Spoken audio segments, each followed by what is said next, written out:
4 நாட்கள் வெளிநாடு பயணத்திற்கு பிறகு இந்தியா திரும்பிய பிரதமர் நரேந்திர மோடி பெங்களூருவில் விஞ்ஞானிகளை நேரில் சந்தித்து வாழ்த்து தெரிவித்தார். சந்திரயான் 3 வெற்றிகரமாக நிலாவில் தரையிறங்கிய இடத்திற்கு சிவ்சக்தி என்று அழைக்கப்படும் என கூறிய மோடி, இஸ்ரோவின் சாதனையை நினைவுகூரும் வகையில் இனி ஆகஸ்ட் 23ஆம் தேதி தேசிய விண்வெளி தினமாக கடைபிடிக்கப்படும் என்றும் கூறினார். விஞ்ஞானிகளுக்கு நேரில் வாழ்த்து தெரிவித்துவிட்டு அவர்கள் மத்தியில் உரையாற்றிய பிரதமர் மோடி, இஸ்ரோ விஞ்ஞானிகள் அடுத்த தலைமுறையினரை விழிப்படையச் செய்தது மட்டுமின்றி அவர்கள் மத்தியில் நீங்காத தாக்கத்தை ஏற்படுத்தியுள்ளதாக கூறினார். நீங்கள் மேக் இன் இந்தியா திட்டத்தை நிலாவுக்கு எடுத்துச் சென்றுள்ளீர்கள் என விஞ்ஞானிகளை பாராட்டினார்.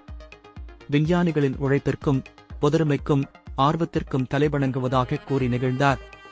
நீங்கள் நாட்டை உயர்த்தியிருப்பது சாதாரண இடத்திற்கு அல்ல, இந்தியா தற்போது நிலாவிலும் உள்ளது. இதுவரை யாரும் செய்யாததை நாம் செய்திருக்கிறோம். இதுதான் இன்றைய இந்தியா, அச்சமற்ற இந்தியா, போராடும் இந்தியா, புதிதாக சிந்திக்கும், புதிய வழியில் சிந்திக்கும் இந்தியா இது. இருண்ட மண்டலத்திற்குள் சென்றாலும் உலகிற்கு ஒளிக்கதிரை பரப்புவேரோம் எனக் கூறி விஞ்ஞானிகளை பாராட்டினார் மோடி.